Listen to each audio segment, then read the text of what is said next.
Tämä on Harhaoppia. Ohjelma täynnä epätervettä teologiaa ja vääriä vastauksia elämän suurimpiin kysymyksiin. Mun nimi on Markus Finnilä. Mä olen teologian maisteri ja tämän podcastin isäntä, jonka omat uskonkäsitykset ovat olleet valtavassa myllerryksessä viimeisten vuosien ajan. Ja niin kuin moni muukin, mä olen joutunut miettimään uudelleen mun suhdettani kristinuskoon, koska niin usein se ilmenee kriittisen ajattelun pelkäämisenä, vahingollisena vallankäyttönä ja vääränlaisina pidettyjen ihmisten sulkemisena ulkopuolelle. Samalla kuitenkin se täydellinen hyväksyntä, josta Jeesuksen toiminnassa oli kysymys, vetoaa muhun yhä.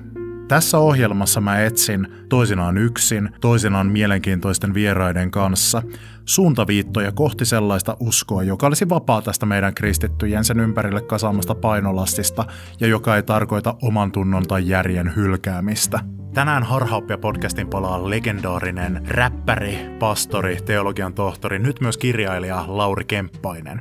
Me keskustellaan populaarikulttuurista, supersankarielokuvista, mitä taide ja populaarikulttuuri kertoo meille Jumalasta, millä tavalla populaarikulttuuri haastaa semmoista meidän litteää maailmankuvaa, jossa maailmassa ei nähdä lumouksellisuutta tai merkitystä. Tervetuloa kuuntelemaan. Teologian tohtori, pastori, rukoileva kädellinen itse ja nyt myös esikoiskirjailija Lauri Kemppainen. Tervetuloa takaisin Harhaoppia-podcastiin. Kiitos paljon ja kiitos kutsusta. Tämä on jälleen ilo. Samoin. Siis sulta on tulossa kirja, tai siinä kohtaa kun tämä julkaistaan, niin se on jo tullut. Ja nimenomaan siis fiktiivinen kirja, että onhan sulta tullut jo tämmöisiä teologisia kirjoja aiemmin, että sulla on se Pappisalan nimellä tehty rukoileva kädellinen, ja etkö sä ollut toimittanut jonkun tämmöisen, oliko se joku modernin teologian suuntauksia? Joo, modernin teologian suuntauksia niminen tämmöinen tietokirja toimitettiin Olli-Pekka Vainion kanssa. Joo, aivan. Olisikohan ollut 2014, milloin ilmestyi. Joo, ja löytyy tuolta itseltäänkin hyllystä, mutta nyt sulta on tulossa siis ihan oikea kirja, tai sanotaanko sellainen kirja, mitä sellaisen niin kuin tavallisen ihmisen voisi kuvitella lukemaan, että ei vaan oudoista asioista kiinnostuneet, teologisesti nyrjähtäneet ihmiset, vaan ihan romaani, Jumalan kämmenellä. Minkälaiset fiilikset on nyt tässä, kun ollaan aivan siinä kynnyksellä, että julkaistaan sun ensimmäinen fiktiivinen teos? Fiilikset on tosi hyvät, ja tuossa jo oikeastaan kiteytitkin aika paljon niistä fiiliksistä, mitä mulla on. Eli mä jossain vaiheessa siinä muutama vuosi sitten tajusin, että suurin osa niistä asioista, mitä mä kirjoitan, just esseet, artikkelit, on kuitenkin lähtökohtaisesti aika lailla jo niin kuin tietynlaiselle porukalle osoitettua materiaalia. Eli siis siinä niin kuin tavallaan on oltava jo jonkinlaista teologis-filosofista kiinnostusta, että ihminen päätyy ylipäätään niiden tekstejä äärelle. Ja mä sitä ajattelin, että kun mä oon aina itse tykännyt lukea romaaneja, tykännyt katsoa elokuvia, tykännyt tarinoista, niin jotenkin mulla alkoi ikään kuin tulla semmoinen vahva fiilis ja palo kirjoittaa jotain sellaista, mikä olisi niin kuin lähestyttävissä ihan ikään kuin kenelle tahansa. Sellainen, joka tykkää lukea tarinoita, tykkää uppoutua johonkin tämmöiseen fiktiiviseen maailmaan. Ja siitä se jotenkin niin kuin lähti ihan tämmöisestä niin kuin rakkaudesta lajiin ja myös siitä oivalluksesta, että voisi olla hauska kirjoittaa vähän, sanotaan ainakin potentiaalisesti laajemmallekin kohdeyleisölle kuin tähän asti. Jos sä heittäisit tähän nyt semmoisen mainospuheen ilman, että tarvitsee mennä mihinkään spoilereihin, semmoinen hissimatkan aikana pidettävä mainospuhe, niin jolla sä pitchaisit tämän kirjan nyt mahdolliselle lukijalle tai kuuntelijalle, niin mitä sä kertoisit siitä? Mä sanoisin vaan, että jos tykkää dekkareista, jos tykkää jännäreistä, eikä toisaalta myöskään kavahda sellaisia vähän iholle tulevia isoja kysymyksiä, niin mä luulen, että siitä kirjasta saa aika jänniä viboja elämäänsä. Eli se kertoo Pohjois-Suomeen sijoittuvasta autiotalon salaisuudesta ja tämmöisen noin 30-vuotiaan nuoren parin tai suht nuoren parin avioliitosta. Ja siinä on tarkoituksella aika tällainen miten sen sanoisi, hyväksi havaittu lähtöasetelma.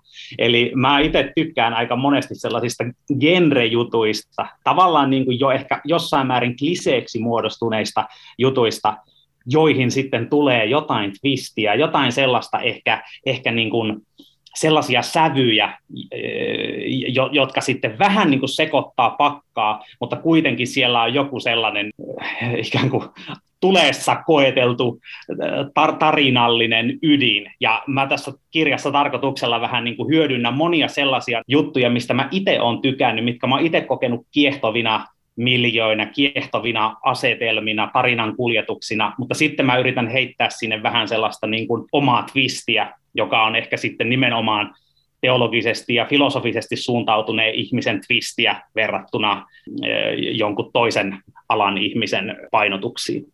Että se on suoraviivainen tarina, josta nauttiakseen ei tarvi olla mitään teologian tai filosofian opintoja taskussa, mutta sitten siellä on myös sellaista tematiikkaa, että sellaiselle lukijalle, joka haluaa pysähtyä niiden kysymysten äärelle, niin kyllä sinne on niin kuin ripoteltu aika paljon sitten kaikenlaista niin kuin, ehkä tämä Umberto Econ Ruusun nimi on jossain määrin semmoinen esikuva siinä mielessä, että sehän on tosi hyvä dekkari, vähän niin kuin luostariin sijoittuva dekkari, mutta sitten siinä on myös aika paljon sellaista niin kuin keskiajan ajattelutavan muutosta, tietynlaista realistisen ja nominalistisen metafysiikan murroskohtaa ja sellaista, niin kuin, jota taas sitten akateemisesti suuntautunut ihminen sieltä saattaa bongailla, mutta sehän oli valtava iso myyntimenestys se kirja ja ihan varmasti niin kuin tosi monet lukijat niin ei olleet mitään niin kuin Umberto Econ tyylisiä akateemikkoja, vaan ihan vaan niin kuin ne koki, että hei, onpas kiehtova vähän erilainen dekkari. Ja jotain tällaista niin kuin yhdistelmää mäkin haaveilin tavoittavani siinä kirjassa, että se toimii vähän niin kuin kahdella tavalla. Tänään mä oon pyytänyt sut juttelemaan nyt taiteesta ja populaarikulttuurista, ja nyt kun sä olet päässyt taiteen tai populaarikulttuurin tekemisen makuun myös tällä kirjallisuuden saralla, niin tämä on oivallinen hetki miettiä nyt sun uskonnon filosofiasi näkökulmasta näiden elämän alueiden tai kulttuurin muotojen merkitystä tässä meidän suuressa hengellisten kysymysten ja uskonnollisten kysymysten vyyhdissä. Me voitaisiin lähteä nyt liikkeelle siitä, että mä oon tässä viime aikoina kokenut jonkinlaista semmoista maallistumisahdistusta. Siis mä en ole yleensä ollut semmoinen ihminen, jota haittaa kauheasti maallistuminen, vaan mun perusajatus on se, että no ihan hyvä, että Konstantinuksen aikana rakennettu kirkon ja valtion suhteen, tai tämä tiivis suhde, niin murtuu, ja kenties se niinku tarjoaa mahdollisuuksia semmoiselle autenttisemmalle kristinuskolle, että porukkaa ei enää automaattisesti koko kansaa kasteta kirkkoa, ja se kristinusko kenties voi saada sitä kautta jonkinlaista semmoista radikaaliuttaan takaisin ja muuttua oikeasti semmoiseksi vaihtoehdoksi myös ihmisille, kun se ei ole semmoinen valtakulttuurijuttu. Mutta viime aikoina mua on ahdistanut se, että mä oon alkanut huomaamaan, että meidän kulttuurin tämmöinen tarina siitä, mitä on ihmisenä oleminen tai minkälaisessa maailmassa me eletään, niin se tuntuu tosi semmoiselta litteältä ja lumouksettomalta. Et esimerkiksi kun mä kuuntelen vaikka jotain äänikirjoja, jotka on tämmöistä non-fictionia ja jotka on vaikka jotain, että tämä on lyhyt selitys tieteestä ja mitä tiede voi opettaa sinulle ihmisenä olemisesta, niin ne tuntuu lähtevän yleensä semmoisesta oletuksesta, mitä ei hirveästi perustella, että ei ole olemassa mitään suurta merkitystä, että kaikki mitä me tässä ihmisenä tehdään, niin koska me ollaan kehitetty evoluutiossa, niin se tavallaan pelkistyy tämä meidän ihmisen kokemus pelkästään biologiaan ja selviytymiseen ja että ei ole mitään semmoista, niin kuin esimerkiksi moraalilla, kauneudella, rakkaudella, mitään semmoista suurta arvoa. No ei tässä vielä mitään, mutta se mua ihmetyttää, että kun tämä tuntuu jotenkin olevan kaikille ihan ok. Tai tuntuu siltä, että on hirveän määrä ihmisiä, jotka niinku elelee elämänsä ja menee eteenpäin tuolla kadulla ja on silleen, että joo, näin se menee, ei ole mitään semmoista niinku suurta arvoa, että mä nyt annan itse jonkun arvon tälle elämälle ja se niinku riittää mulle. Ja mä en pysty samaistumaan tähän yhtään, koska mulle taas tämä maailman merkityksellisyys ja se, että mikä on kaunista, hyvää ja totta, niin se tuntuu musta olevan elämän tärkein asia. Ja pelkästään se kysymys siitä, että onko olemassa jotain tämmöistä merkitystä tai jotain suurempaa totuutta, mikä meidän kokemuksessa välähtää esiin, niin pelkästään se kysymys siitä musta tuntuu itsestään selvästi siltä, että se on niin kuin yksi tärkeimmistä asioista, mitä on. Ja tämän takia musta välillä tuntuu, että onko mä jotenkin hullu tai sekaisin tai aivopesty, kun mä en pysty suhtautumaan siihen silleen hällä väliä ajatuksella.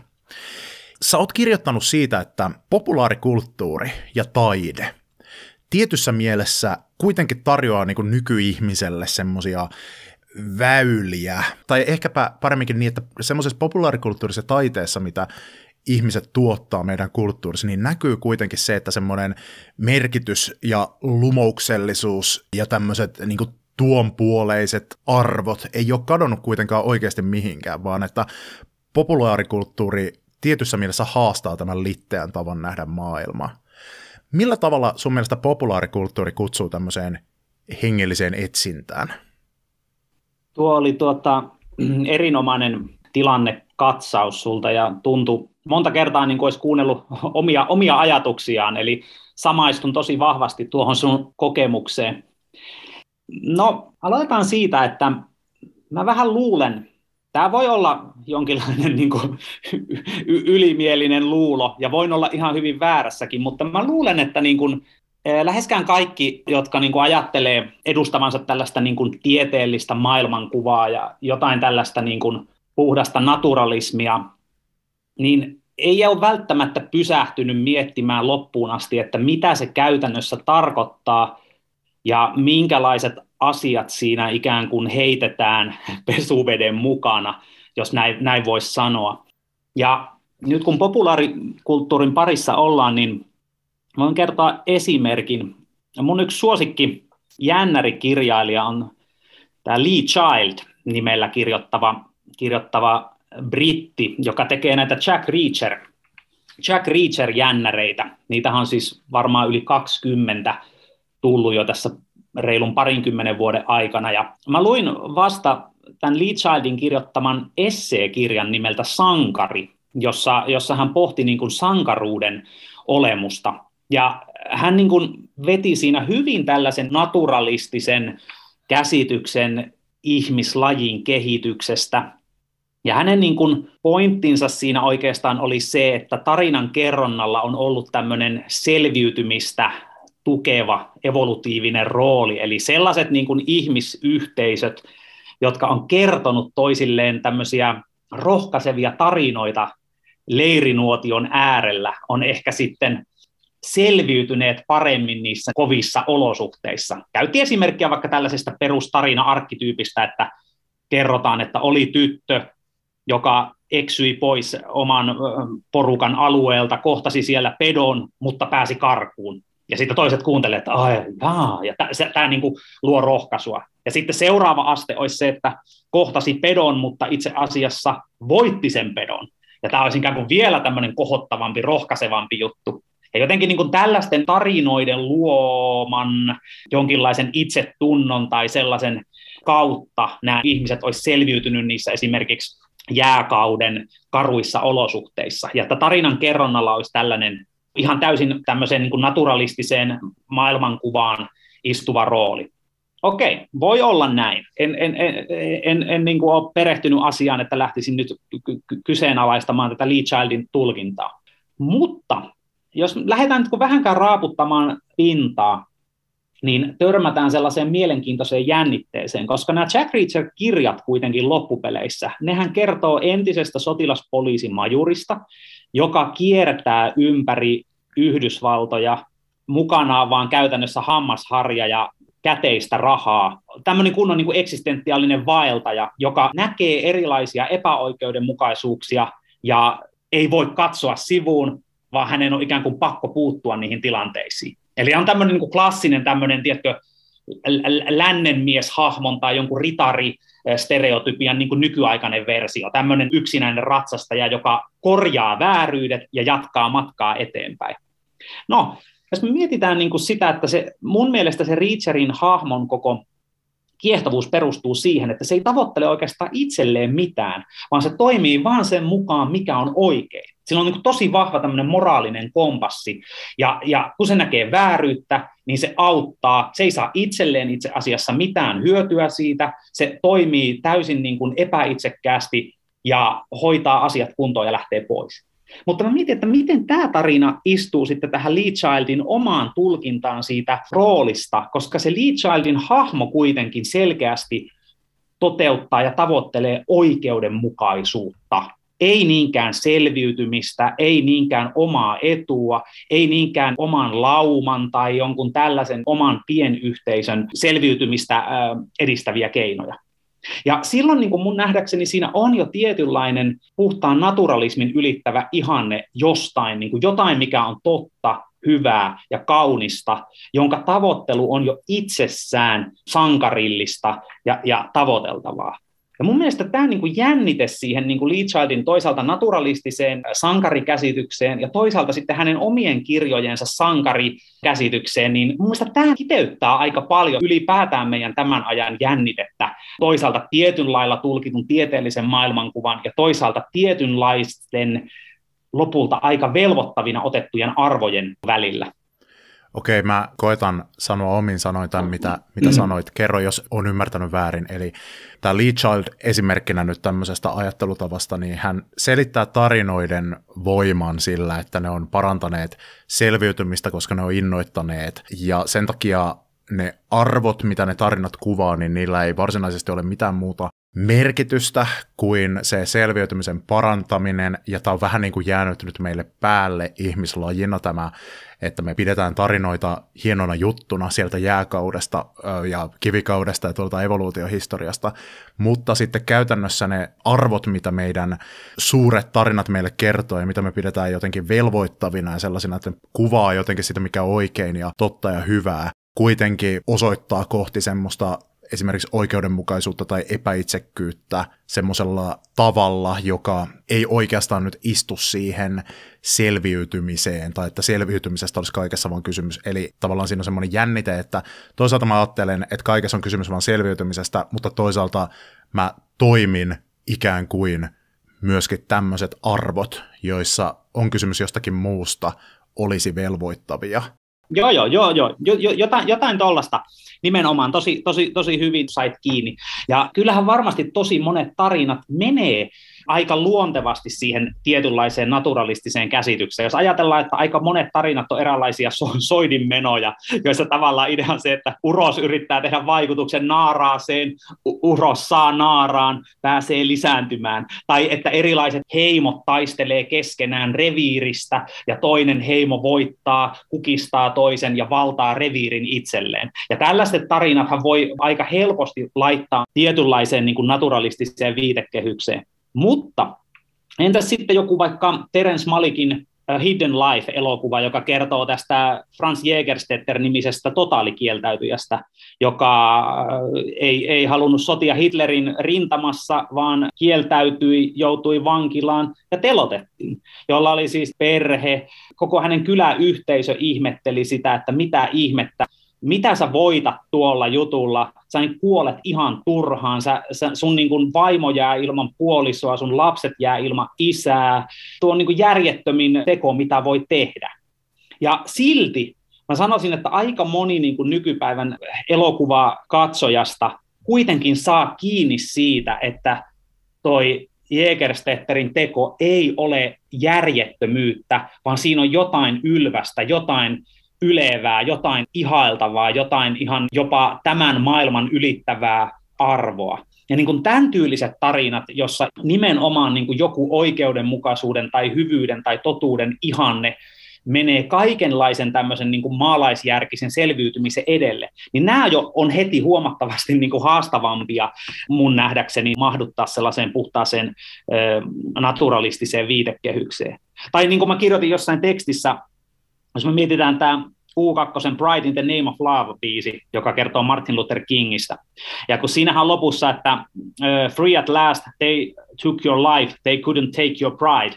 Eli viimeinkin vapaa, ja ne vei sun hengen, mutta ne ei voineet viedä sun ylpeyttä. Niin mä niin kysyin siinä, että no, missä se ylpeys on, jos me mietitään, että siinä on kuolleena retkottava ruumis. joka on ammuttu, tapettu, verta valuu ja pistetään säkkiin. Miten se on niin kuin voittaja? Minkä niin kuin logiikan mukaan Martin Luther King olisi jotenkin niin kuin voittaja siinä tarinassa? Hän hävisi. Hän sai luodista ja kuoli. Tässä jo heti se, että missä se ylpeys on ja mikä se on se ylpeys. Ja mun mielestä se luontevin tapa, millä tavalla tällaista on tulkita se, että totuus oli Kingin puolella. Ja koska King edusti sitä totuutta loppuun asti, niin edes se, että hän itse kuoli, hänet ikään kuin voitettiin siinä mielessä, niin hän silti jäi voittajaksi, koska totuus oli hänen puolella. Ja niin kuin kaikenlainen tämmöinen maailmanparannus, musiikki ja muu, jossa ajatellaan, että ollaan historian oikealla puolella, edustetaan jotenkin sitä niin kuin totuutta, hyvyyttä ja kauneutta, niin sehän lepää tämän niin kuin oletuksen varassa. Koska jos meillä on puhtaasti niin kuin naturalistinen ajatus siitä, niin eihän historian kaari käänny mitään oikeudenmukaisuutta kohti automaattisesti, vaan sehän menee sillä tavalla, niin kuin se menee. Niin kuin tämä klassinen esimerkki biljardipalloista, että biljardipallo osuu toiseen, se osuu toiseen, se osuu toiseen, ja asiat tapahtuu, ja vahvin sanelee arvot, ja historia kirjoitetaan voittajien näkökulmasta. Ja silloinhan kaikki tällainen näin, että niin joo, että te saatoitte niin kuin heittää hänet vankilaan, mutta hän on silti moraalinen voittaja, niin nämä menee aika vaikeiksi, nämä kysymykset niin kuin mahduttaa semmoiseen tietynlaiseen naturalistiseen käsitykseen. Myöskin semmoinen niin kuin historian tulkinta, että mietitään vaikka sellaista ilmiötä kuin orjuus, ja jos me tulkitaan, että ollaan jotenkin menty moraalisesti eteenpäin tai edistytty siinä, että kun meillä ei nyt tänä päivänä ole orjia, paitsi tuolla globaalissa etelässä, mutta ne on nykyään niin kaukana meistä, että meidän ei tarvitse nähdä niitä ikinä, kun me voidaan käydä ostaa heidän tuotteitaan vaan tuolla. Mutta kuitenkin me ajatellaan, että me ollaan moraalisesti edistytty, kun me periaatteessa ajatellaan, että orjuus on huono juttu, mutta jos naturalismi on totta, eli että ei ole mitään muuta kuin tämä fysikaalinen todellisuus, eikä ole sitten mitään arvoja esimerkiksi absoluuttisesti olemassa, niin silloinhan ei voida puhua mistään moraalisesta kehityksestä tai edistymisestä, vaan ainoastaan moraalisesta muutoksesta. Juuri näin. Ja itse asiassa Lee Child siinä sankarikirjan lopussa niin kuin myöntääkin sen, että jos me mietitään sitä jengiä, kuka selvisi siitä jääkauden armottomasta pullonkaulasta, jolloin niin kuin olosuhteet oli niin kovat, että siellä niin kuin vaan pieni osa ihmispopulaatiosta selvisi, niin se Lee Child sanoikin, että ei ne välttämättä ollut sitä kaikista niin kuin miellyttävintä porukkaa. Ne saattoi olla just sitä niin kuin kaikista häikäilemättömintä, joilla oli kaikista vahvin selviytymisvietti ja jotka oli valmiita ikään kuin tekemään mitä tahansa. Tiedätkö tämmöinen klassinen, että laiva uppoaa ja ne, ketkä kiipeää toisten päältä ja puskee toisia pois jostain pelastusveneestä suunnilleen ja heittää niin kuin tarvittaessa niin kuin heikot lapset ja vanhukset tieltään ja niin kuin pelastautuu itse. Niin vähän niin kuin tällainen ajatus, että sehän on ihan mahdollista, että se jengi, kuka selviytyi tällaisen puhtaasti niin kuin selviytymiskriteereiden pohjalta, niin ei vastaisi erityisen hyvin sitä näkemystä moraalisesta ihmisestä tai moraalisesti korkeatasoisesta ihmisestä, mikä meillä tänä päivänä on. Ja jotenkin niin kuin mun mielestä siinä Childin kirjassa jäi just lopussa se tietty jännite, että toisaalta hän niin kuin ihan selkeästi oli sitä mieltä, että tämä niin kuin nykyinen jotenkin ajatus ja ihanne ja moraali on selkeästi niin kuin jotenkin parempaa. Ja se on vähän niin kuin, me katsotaan täältä perspektiivistä vähän silleen, että okei, että se ei ollut mitenkään hyvä juttu välttämättä se tapa, miten tämmöiset hinnalla millä hyvänsä selviytyjät on toiminut.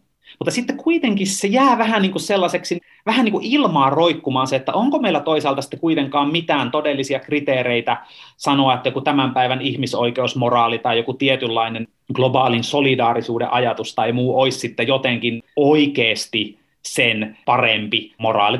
Totta kai siis voidaan ajatella, että meillä on aina joku teoria, joku eettinen, metaeettinen niin kuin ajatus, joko tiedostettu tai tiedostamaton, jonka pohjalta me toimitaan, ja minkä tahansa tarinan voi periaatteessa niin kuin mahduttaa aina siihen kehikkoon. Mutta mä vaan mietin, että on se niin kuin aika eri, että hän oli sankari utilitaristisen teorian mukaan, koska hänen toimintansa seurauksena tuli mahdollisimman paljon hyvää mahdollisimman monelle.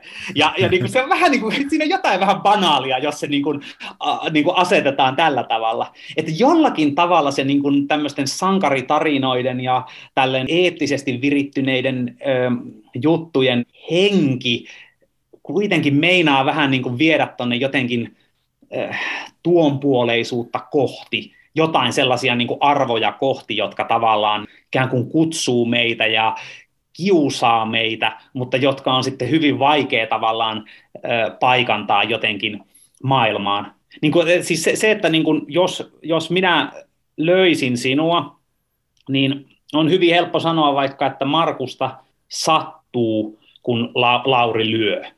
Mutta sitten jos siitä sanotaan, että Lauri ei saa lyödä Markusta, niin sehän on jo ihan toinen kysymys. Ja tullaan just tähän David Humen tähän giljotiiniin, että voiko tavallaan niin kuin arvoja johtaa vielä niin kuin tosiasioista.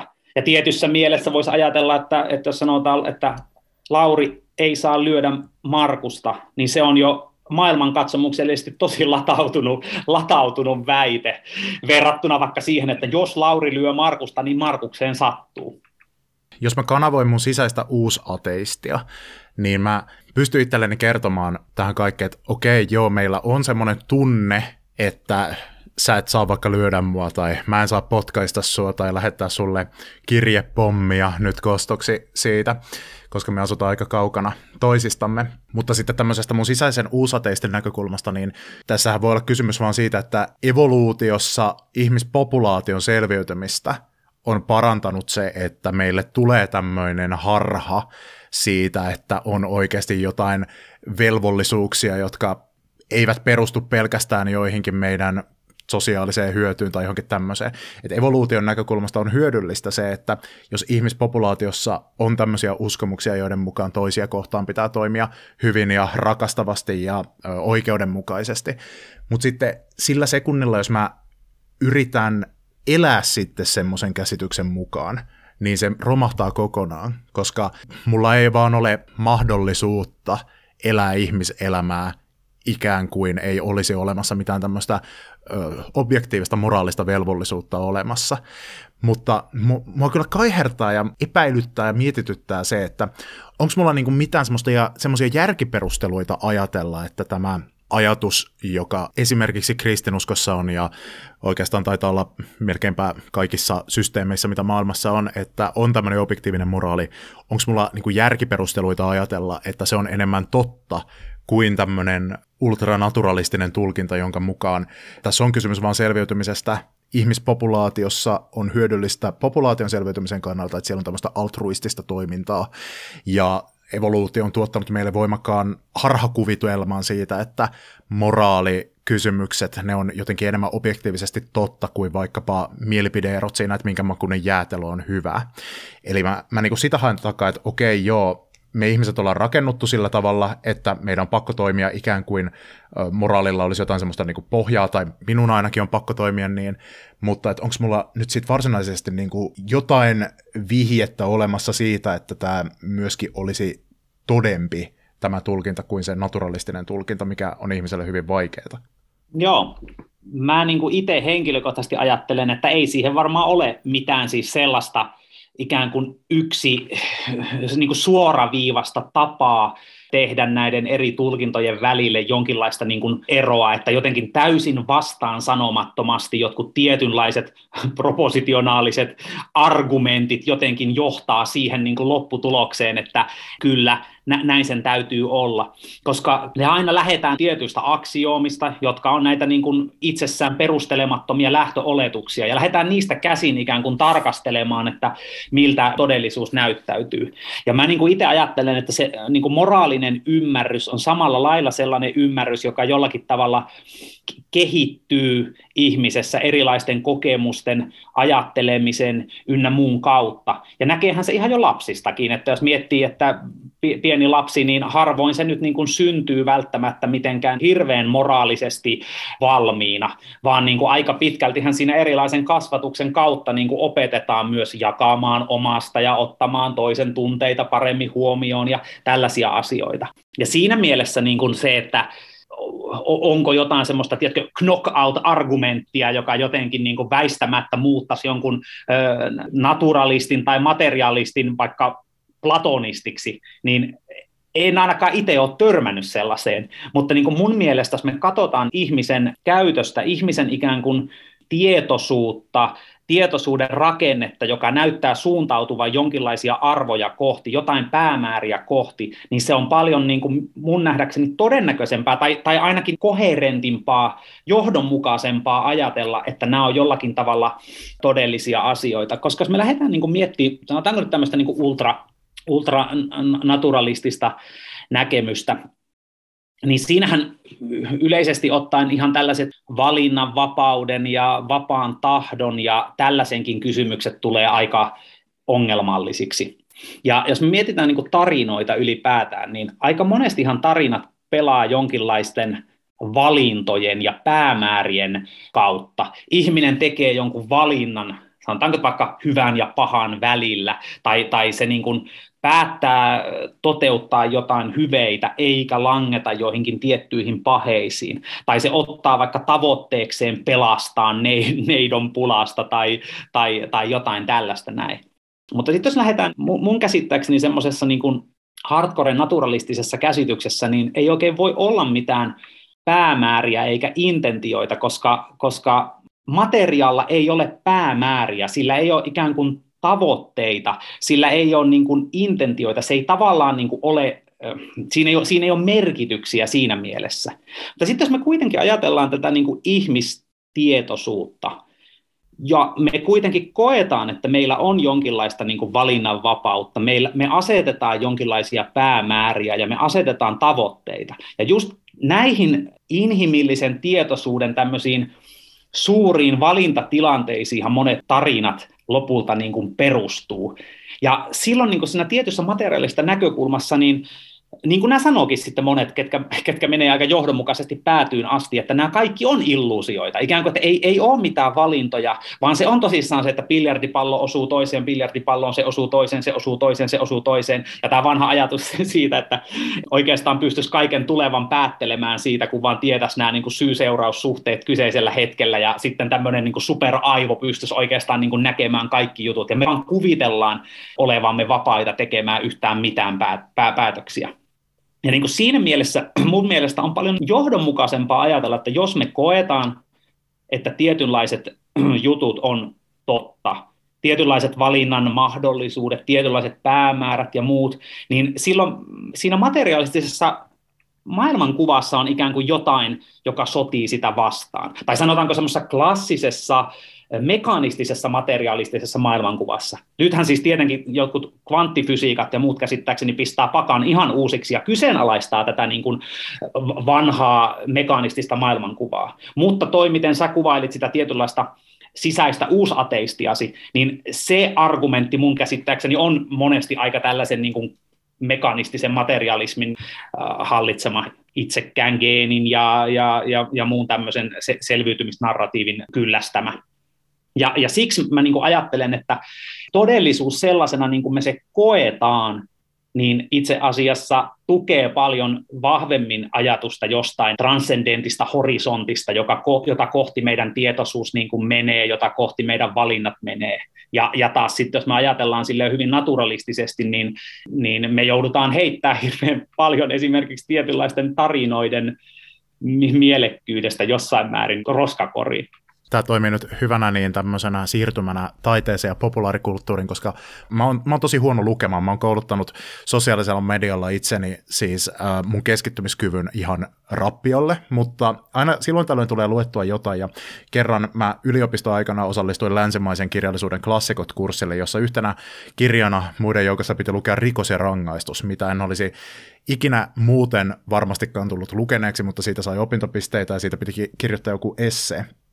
Ja se kirja jotenkin mullisti sen, että miten mä näin todellisuuden. Eli mä olin sitä ennen, mulla oli semmoinen vahva kalvinistinen vaihe, jossa mä ajattelin vaikka tosi vahvasti sitä, että meidän valintamme on tosi sidottu ja Jumala ennalta määrää tapahtumat. Ja sitten se oli vähän luisumassa semmoisesta kalvinismista ateistisimpina hetkinä semmoiseen nihilismiin, että millä ei ole oikeasti mitään väliä ja merkitystä ja kaikkea. Mutta jotenkin kun mä en osaa sitä sen kummemmin sanoa, että mikä siinä kirjassa se oli, mutta jotenkin kun mä luin sen Rikoksen ja rangaistuksen, niin se jotenkin avasi musta jotain semmoista, että sen jälkeen ei ole ollut enää mahdollista niin kuin vakavalla naamalla ajatella, että asioilla ei ole merkitystä, että kun mä koen sen, että mä pidän mun lastani sylissä ja leikin hänen kanssa tai suutelen mun puolisoa, niin koen ne äärettömän merkityksellisinä juttuina, niin mä en vakavalla naamalla pysty enää väittää itselleni, että sillä oikeasti ei ole mitään merkitystä, että se on vain jotain harhaa. Ja saattaa olla, että tämä niinku vaikuttava tarina ajoi mut semmoiseen syvempään harhaan kuin ennen, mutta joka tapauksessa semmoinen elämä ei mulle ainakaan tällä hetkellä nyt ole mahdollista. Ja se oli hirveän semmoinen niinku muutenkin aika siisti kokemus, koska sehän on läpeensä kristillinen kirja, mutta eri tavalla kuin mihin mä olin tottunut, koska mä oon altistunut elämässäni tosi paljon sellaisille huonoille kristillisille kirjoille ja leffoille, jotka on pääosin niin kuin amerikkalaisen evankelikaalisuuden tuotosta. Että niissä siis se kaava on se, että siinä aina seikkaillaan jotenkin ja sitten joku henkilö tulee uskoon lopuksi. Ja sitten se muuttuu hirveän tylsäksi se kirja siitä eteenpäin, kun se tulee uskoon, koska hänelle tulee tämmöinen puritaaninen moraali ja siinä ei enää puhuta mitään rumia sanoja eikä tapahdu mitään jännää. Ja se jotenkin aina tuntui semmoiselta, sellaisten lukeminen, jotenkin semmoiselta ehkä vähän lukijan aliarvioimiselta.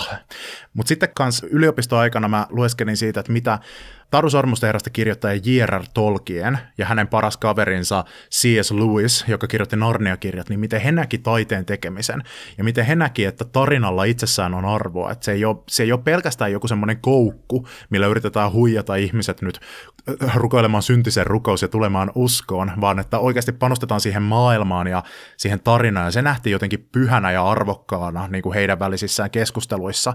Se, että kun Tolkien vaikka oli tämmöinen supernörtti, joka loi historian ja omat kielet sille keskimaalle, niin että se itsessään oli jotenkin arvokasta ja pyhää ja tavallaan niin kuin osa sitä Jumalan kuvana olemista, että kun Jumala on luonut maailmoja, niin sitten tämmöinen, että kirjailija luo maailmoja, rakentaa maailmaa kirjan sivuille, niin se oli mulle jotenkin hirveän inspiroiva ja jotenkin erilainen käsitys kuin minkä mä olin saanut jotenkin mun seurakuntapiireistä taiteesta, että taiteen ja populaarikulttuurin arvo on vaan siinä, että jos niillä saadaan huijattua ihmiset sitten tulemaan uskoon.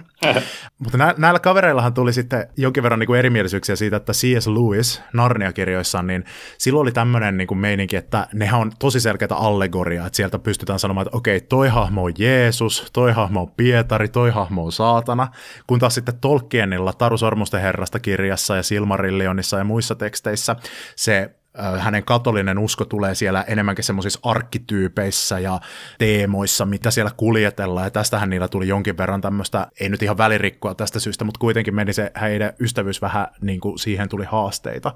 Miten sä nyt kirjailijana ja uskonnon filosofina, miten sä näet taiteen tekemisen merkityksen teologisesti?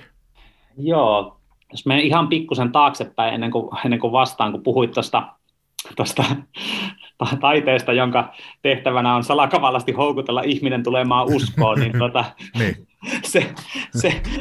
se on siis niin kuin, sanotaanko näin, että jos ei rakasta sitä taidemuotoa niin kuin oikeasti taiteena, niin on hyvin, hyvin iso todennäköisyys, että siitä lopputuloksesta tulee juurikin sellaista ikään kuin, että tämä on nyt tämmöinen väline tavoittaa ikään kuin nuoria. Jos mietitään vaikka jotain norjalaista death metal-bändi Extolia, joka on kristillinen bändi skeneessä, jossa on varsin paljon kristinuskon vastaisuutta, niin se Extol vaan on niin älyttömän kova siinä musiikissa, ja ne on niin kuin ollut ihan valtavan hyviä, ja se on ollut niille tosi tärkeää se musiikki, ja ne on rakastanut sitä musiikkia. Mutta ajattelepa, jos olisi joku tämmöiset niin kuin seurakunnan nuorisotyöntekijät jotenkin pohtii, että no nuoret näyttää tuommoista mustaa metallia kuuntelevan, että pitäisiköhän meilläkin vähän kuunnella noita Burzsumin levyjä, ja ottaa vähän samanlaista, niin päästäisiin vähän nuorille kertomaan Jeesuksesta. Niin mitäpä luulet, että minkälainen olisi lopputulos ollut, että Extol kiersi ympäri Eurooppaa ja Yhdysvaltoja ja oli Century Medialla ja siis niin kuin tosi isolla levyyhtiöllä ja oli Opetin lämpärinä Suomessakin ja arvostettu niin kuin siinä skeneessä siksi, että ne niin kuin ihan oikeasti rakasti sitä metallimusiikkia, eikä se ollut ikään kuin semmoinen väline johonkin muuhun. Se oli niin kuin kristittyjen tekemää death metal-musiikkia, eikä silleen, että se on jotenkin kristinuskon takia pöllitty ikään kuin toisilta niille rakas ja tärkeä kulttuurin muoto. Ja tämä on niin kuin mun mielestä ihan se, niin kuin se peruslähtökohta, että jos ei vaikka niin kuin rakasta hip-hoppia, niin ei kannata ruveta tekemään kristillistä hip-hoppia. Sitten kannattaa enemmän vaikka julistaa uskoa jollain ihan muulla tavalla. Tai jos ei yhtään tykkää kirjoista eikä kirjallisuudesta ja muusta, niin ei se on niin kuin se tie ei silloin kannata olla se kirjallisuuden tie sellaiselle kristitylle, joka haluaa jotenkin uskostaan kertoa. Sergei Bulgakov, 1900-luvun yksi merkittävimpiä ortodoksiteologeja, niin on kiteyttänyt aika hyvin, että ikonit on olemassa teologista, meditatiivista rukousta varten ja uskonnollinen taide inhimillistä ymmärrystä varten. Ja mun mielestä niin kun, tämähän on niin kun ihan älyttömän tärkeä erottelu, että jos niin kun ajatellaan, että nyt me tehdään toi taide, jonka niin kun loppupeleissä idea on se, että se nyt kuitenkin on tämmöistä teologista, meditatiivista rukousta. Siitä ikään kuin siivotaan kaikki tämmöinen roso, ja niin kuin sä sanoit, ne kiroo sanat pois, ja kaikki semmoiset ilmiöt, ei haureutta sinne, ei laiteta sinne nyt semmoista väkivaltaa ja muuta. Ja sitten ikään kuin ajatellaan, että siinä menee vähän se ikonin ja taiteen rooli sekaisin.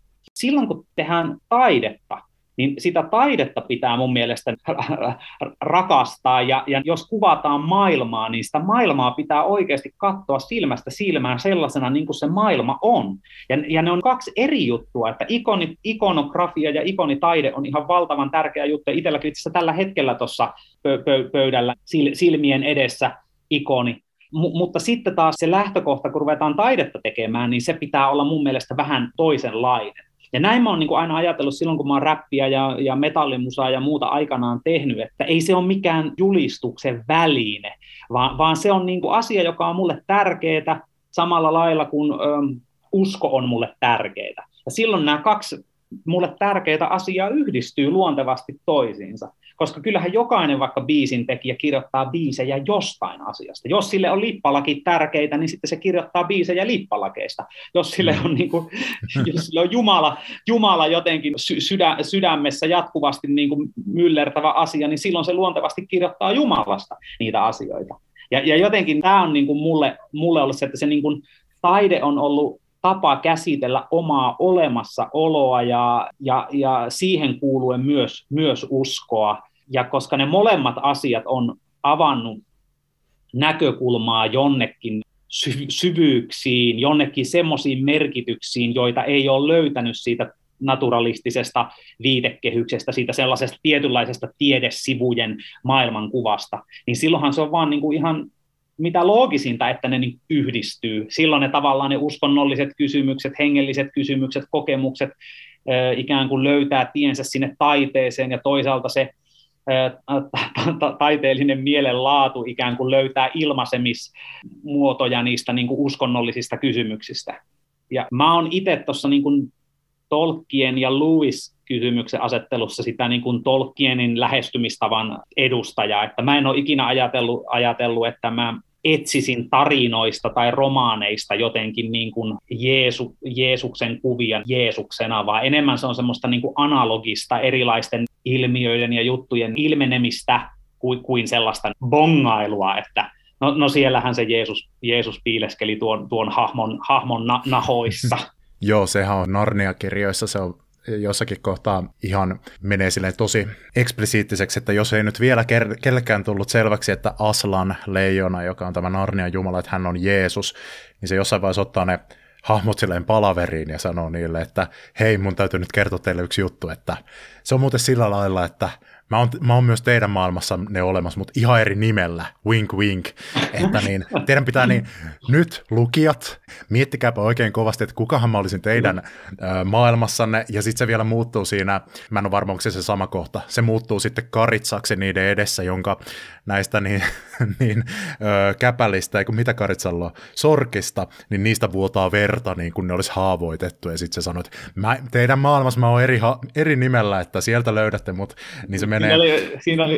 Mä en ole lukenut tota itse, mutta siinä oli siis vedetty ihan niin kuin päätyy asti. Joo, kyllä. Ei mä tykkään niistä kirjoista kyllä, ja ne oli hirveän hyviä, kun mä joskus varhaisteininä ne luin, ja mä luin ne mun 5-vuotiaalle lapselle ne kirjat tässä joku aika sitten, ja hänkin tykkäsi kovasti, mutta siinä mä vähän nyt uusin silmin katoin niitä ja mietin, että okei, no tässä nyt ollaan aika niin kuin helpoksi tehdä lukijalle tämä nyt ainakin tämä sanoman välittyminen siinä, mutta ei siinä, siinä mitään varmaan. Kyllä toi, niin kuin toi symboliikkakin vedetään joskus niin kuin aika, tai väännetään rautalangasta. Mä voin kertoa tuosta Sons of Anarchy sarjasta lopun, jos joku ei ole sitä kattonut, haluaa katsoa ja muuta, niin nyt mä spoilaan siitä lopun, eli pistäkää korvat kiinni noin minuutiksi. Mutta siis siinä tämä niin kuin päähenkilö ikään kuin uhraa itsensä lopussa, ja hän ajaa moottoripyörällä, vaihtaa kaistaa, lähtee ajaa rekkaa vasten, sitten niin kuin levittää kätensä tällaiseen niin kuin sivuille, eli suoraan tämmöiseen krusifiksi-asentoon. Sitten sitä itse törmäystä ei niin kuin näytetä, mutta siinä kuvataan niin kuin tien vieressä on tämmöinen, muistaakseni jonkinlainen tämmöinen leipäpala, jota tämmöinen niin kuin musta korppi nokkii, ja sitten siinä kuvan ulkopuolelta rupeaa se veri virtaamaan kohti sitä leipää, ja se korppi ikään kuin lennähtää pois siitä. Eli että nyt on niinku vedetty niinku ihan niinku symboliikka kanssa niinku tappiinsa, että tämmöinen Kristus meininki ei nyt jää mitenkään ihan hirveän hienovaraiseksi, että vedetään leipä ja veri ja vedetään niinku karkuun lehahtava musta korppi ja vielä tämä käsien asento siinä. Joo, siis vähän samanlainen on tässä niin teräsmies-elokuvassa, tässä Man of Steel, jossa siis teräsmies on lähtökohtaisestikin, että hänen sukunimi on El, joka tarkoittaa Jumalaa, Kal-El, ja sitten hänen isänsä lähettää hänet maan päälle ja sanoo sille, että ainoa poikani, sinä voit pelastaa tämän ihmiskunnan, ja sitten siinä teräsmies kamppailee tämän oman kutsumuksensa kanssa ja menee papille juttelemaan siitä, että minä en ole varma, että pitäisikö mun tarttua tähän niin kuin tehtävään, ja siellä on taustalla lasimaalaus, jossa Jeesus on Getsemanessa sillä hetkellä. Sitten se menee avaruusalukseen ja lähtee sieltä, päättää sitten pelastaa ihmiskunnan, ja hänkin lähtee tälleen krusifiksiasennossa lentämään, ja se on jotenkin hirveän epäluonnollinen. Siis samalla niin kuin mun herätyskristittyyn minä, niin toi vetoaa silleen, että ai että väkevää ja halleluja, aamen, mutta samalla se on myös vedetty tosi eksplisiittiseksi. Hei, voitaisiin kääntää katsetta seuraavaksi tiettyihin tämmöiseen niin kuin populaarikulttuurin teoksiin, jotka nyt meidän kulttuurissa on vahvoja. Mä oon lähettänyt sulle etukäteen Wikipediasta kopsatun listan 20 kaikkien aikojen tuottoisimmasta elokuvasta, ja tämä on siis lista, jota ei ole korjattu inflaation mukaan, eli niin tämä painottuu nyt nykyaikaan tosi paljon tai viime vuosiin, mutta niin mä rupesin oikeastaan ajattelemaan, että se on aika hyvä juttu, koska nämä on niin kuin niitä, mitkä meidän kulttuurissa vaikuttaa nyt isosti. Ja monesti niin kuin massayleisön lempielokuviin, niin niihin saattaa kohdistua semmoista ajatusta, että no ne ei ole nyt välttämättä niin kuin kauhean ei ole ehkä niin syvällisiä kuin jotkut indie-elokuvat tai muuta tuommoista, mutta musta olisi mielenkiintoista katsoa tämän kaiken valossa nyt, että minkälaisia huomioita sä uskonnon filosofina, joka tahtoo puolustaa populaarikulttuuria, niin mitä sä teet niin kuin tämän listan hengellisyydestä tai tämmöisestä, että miten nämä tavallaan niin kuin avaa meissä tämmöisiä metafyysisiä, hengellisiä, moraalisia kysymyksiä ja mitä tavallaan ehkä kristiuskon näkökulmasta tästä nyt sanotaan. Mä voisin lukasta tämän listan tästä läpi, eli 1–20 asti kaikki aikojen tuottoisimmat elokuvat: 1. Avatar, 2. Avengers Endgame, 3. Titanic, 4. Star Wars 7, 5. Avengers Infinity War, 6. Spider-Man No Way Home, 7. Jurassic World, 8. Leijonakuningas uusinta versio, 9. Avengers, 10. Furious 7, 11 Frozen 2, 12 Avengers Age of Ultron, 13 Black Panther, 14 viimeinen Harry Potter-leffa, 15 Star Wars 8, 16 Jurassic World Fallen Kingdom, 17 Frozen, 18 Kaunotarja hirviö uusinta versio, 19 Ihmeperhe 2 ja 20 The Fate of the Furious. Minkälaisia huomioita sulla nousee, kun katselet tätä listaa, kaiken näkökulmasta, mistä ollaan höpisty?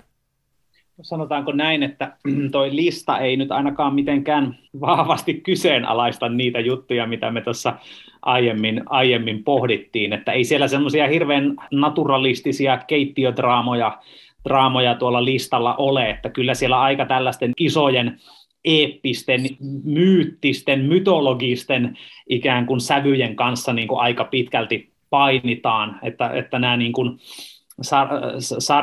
sarjakuvaleffat ja erilaiset aika dualistisetkin hyvän ja pahan väliset taistelut siellä niin kuin korostuu. Ja sitten semmoinen tietynlainen kurkottelu jotenkin arkitodellisuuden rajoitusten ulkopuolelle on myös aika vahva, että ollaan kaukaisessa galaksissa tai jollain vierailla planeetoilla tai jonkinlaisten supervoimien kanssa tekemisissä. Ja sitten just joku Titanic ja Kaunotarja hirviö, ja nämäkin on kuitenkin sitten jossain määrin sellaisen rakkauskäsityksen läpäisemiä, joka on aika ylevä ja aika semmoinen eeppinen rakkaus, ei tällainen hirveän niin kuin suvun jatkamiseen tähtäävän soidinmenorakkauden ilmentymä, vaan enemmän jotain tällaista niin kuin rakkaus on väkevä kuin kuolema tyylisen niin kuin rakkauden ilmenemistä. Että mun mielestä toi lista tavallaan tukee tällaisia niin kuin rukoilevia kädellisiä ja heidän kaikenlaisia haaveitaan ihan aika mukavasti. Nostaisitko jonkun vaikka yksittäisen teoksen täältä nyt esiin, jonka tunnet ja jossa olisi semmoisia niin kuin hengellisiä tai kristillisiä teemoja tai joka jotenkin kertoisi tästä ihmisen kaipuusta suurempaan erityisesti ja antaisit jotain esimerkkejä siitä, heittäisit jonkun tämmöisen tulkinnan jostakin näistä leffoista, mitkä tässä listalla nyt löytyy. Mikä täällä olisi vaikka semmoinen erityisen tämmöinen niin kuin kristinuskon näkökulmasta kiinnostava tai kiinnostavia tämmöisiä näkymiä avaava elokuva? Joo, ehkä voisi vähän niin kuin tarkentaa, että mitä tarkoittaa kristinuskon näkökulmasta, koska tässä sehän tietenkin niin kuin ohjaa paljon sitä niin kuin tulkintaa.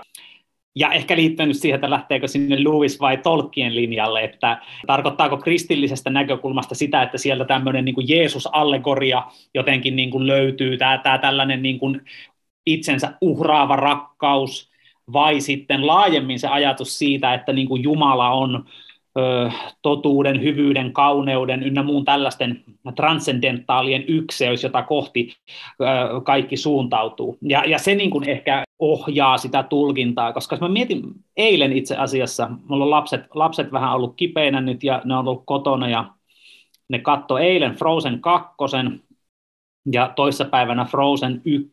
Ja jos miettii vaikka ihan sitä Frozen-ilmiötä, niin onhan sekin aika tällainen niin kuin eeppinen meininki ja rakkauden voima ja jonkinlaisten niin kuin näkymättömien voimien ja henkivaltojen aistiminen ja tällainen, mikä on tosi vahva. Ja mähän tietenkin itse tällaisena niin kuin rukoilevalla kädellisenä aina niin kuin fiilistelen, kun mä katson tällaista, että nyt ollaan tämmöisen niin kuin hengellisen todellisuuden niin kuin äärellä ja todellisuus ei tyhjene pelkkään materiaan ja on niin kuin sellaisia olemisen syvätasoja, jotka tavallaan ilmenee, vaikka me ei niitä välttämättä kontrolloida. Ja mähän niin kuin tavallaan fiilistelen tällaisena kristillisenä nyt melkein kaikkea, mikä on jotain muuta kuin sellaista niin kuin ihan super niin kuin naturalistista.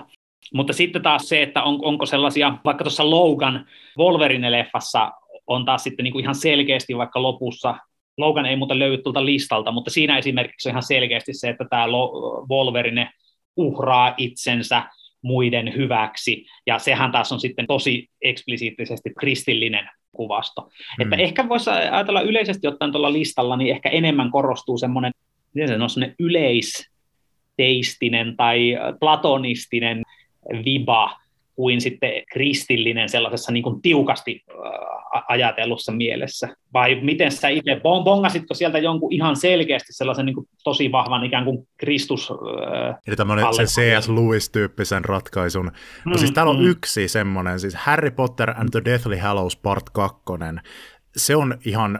Mun mielestä se menee lähelle jo sitä C.S. Lewisia, koska mä muistan silloin, kun Potter-kirjat oli vielä kesken ja J.K. Rowling, hän ei ollut vielä ryvettynyt kaikenlaisissa niin kohuissa, missä hän on ryvettynyt sittemmin, vaan oli vielä tämmöinen ihailtu tyyppi, niin hän vältteli kaikenlaisissa haastatteluissa ottamasta kantaa omiin uskonnollisiin käsityksiinsä.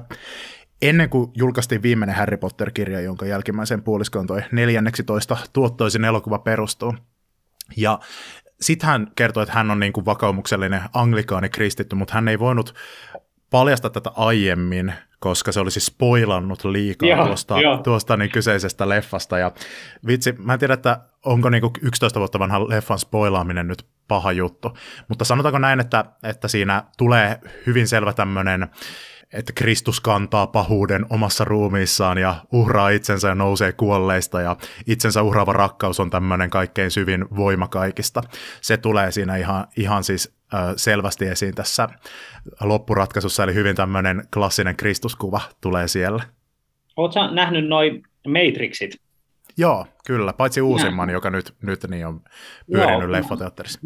Mä katsoin tuossa jouluaikaa ensin ne 3 kertasin pitkän tauon jälkeen ne 3 ekaa vähän niin kuin pohjustuksena tälle uusimmalle, ja just panin siinä merkille, siinä olin jo vähän niin kuin unohtanut tosi paljon, niin siinä 3 lopussa onhan se neo-juttukin aika selkeä, että se makaa siellä sitten kuolleena, tuonut rauhan Sioniin, ja en muista, oliko jopa kädet levällään siinä kuvassa jossa se niinku retkotti sitten itsensä antaneena, että siinä oli kanssa niinku tosi selkeä Kristus-hahmo, ja se tuli itselle vähän yllätyksenäkin, koska mä olin nähnyt sen leffan varmaan elokuvateatterissa silloin sen Matrix Revolutionin silloin aikanaan, eli mitä liian melkein 20 vuotta sitten, ja nyt sitten kun katoin, niin mä tässähän vedettiin ihan tällaista kamaa sitten.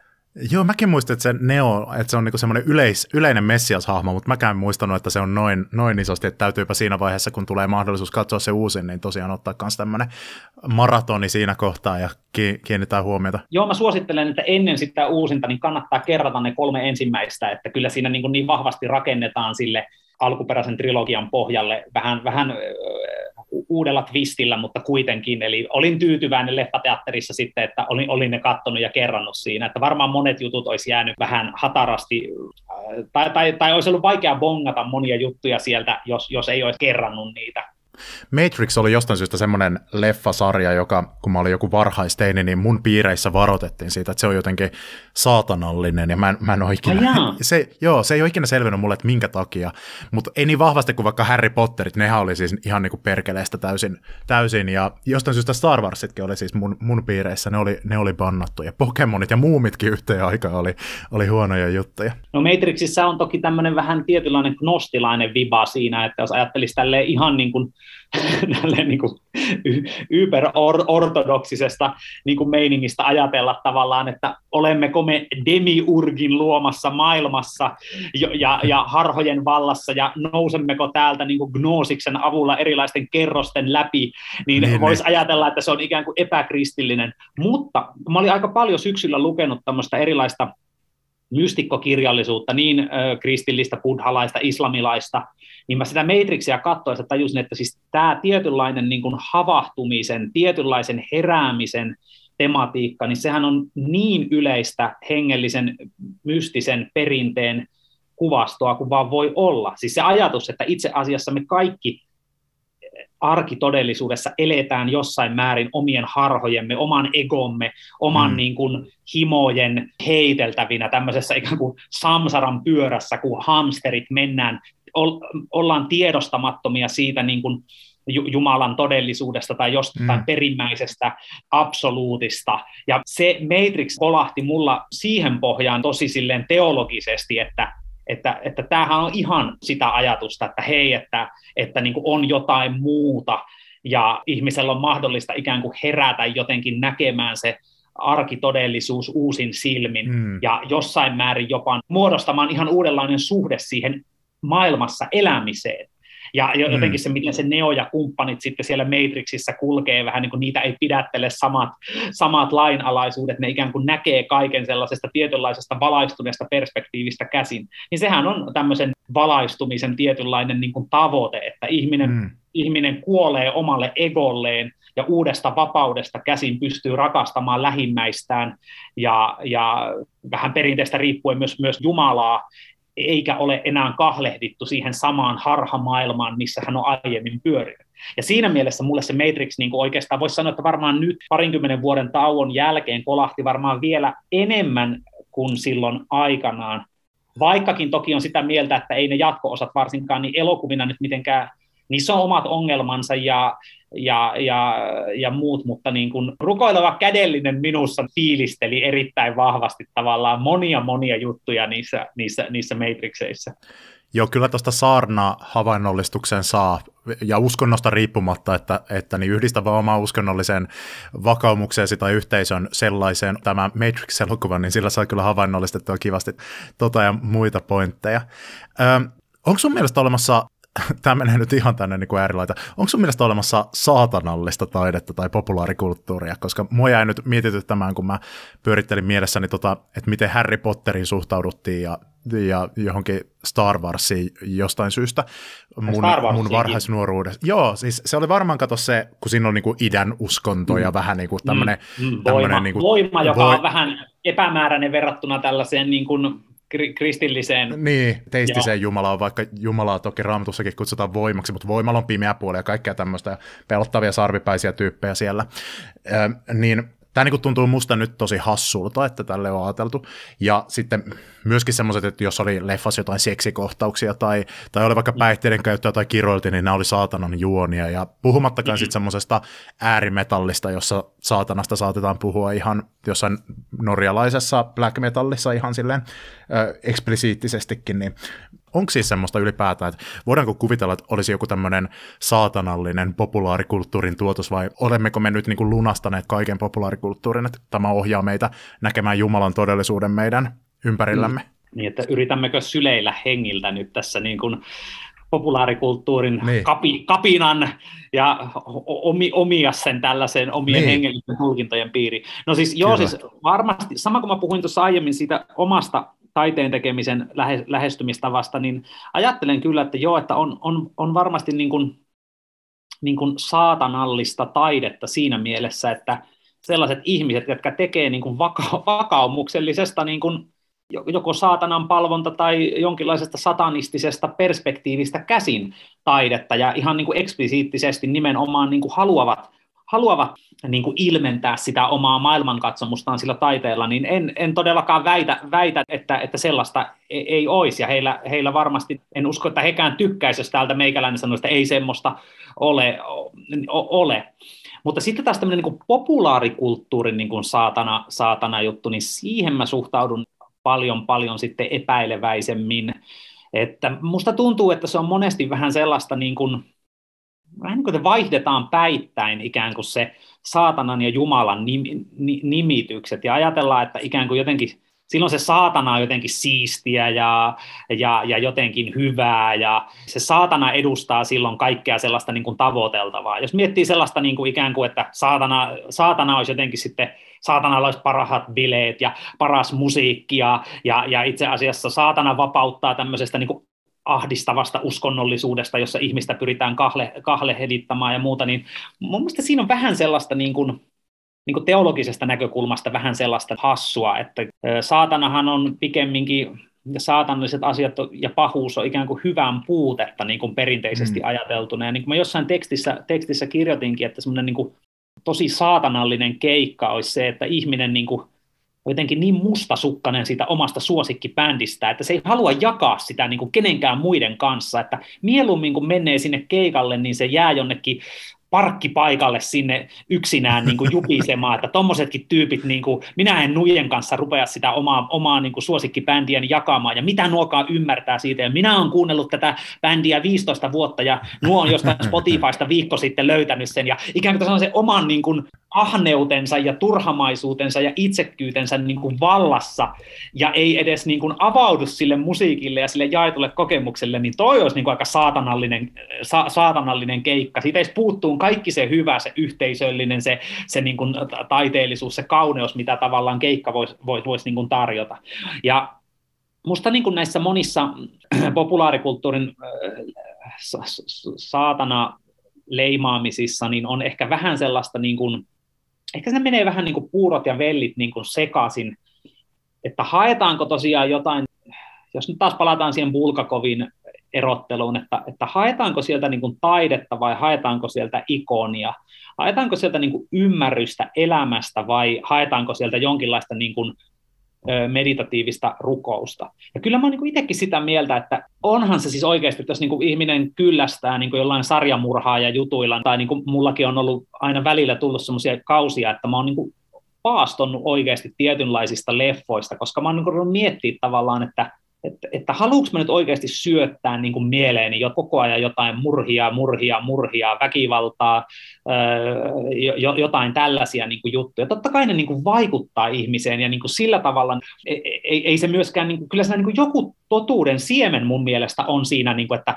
ihminen voi niin kuin populaarikulttuurista ja taideteoksista myös ammentaa sellaisia juttuja, mitkä pitemmän päälle rupeaa niin kuin kääntyä sille niin kuin vahingolliseksi.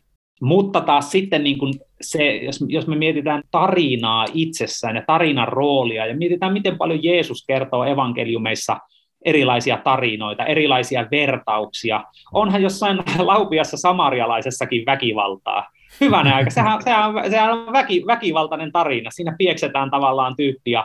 Tai entäs tuhlaajapoika-kertomus sitten, hirveätä haureutta ja rypemistä, ja nämä on niin kuin Jeesuksen kertomia vertauksia. Ja tätä mä niin kuin ajattelen, että jos niin kuin ajatellaan, että sen niin kuin maailmaa käsittelevä tarina pitäisi siivota niistä asioista, mitkä niin kuin maailmassa ilmenee, niin siinä mun mielestä menee sekaisin se, että mitä ikonilla tavoitellaan ja mitä niin kuin taiteella tavoitellaan. Ja Jeesuskaan ei läpäisisi varmaan monia tollaisia niin kuin seulia näillä omilla vertauksillaan, jotka vedetään niin kuin tosi niin kuin tiukaksi.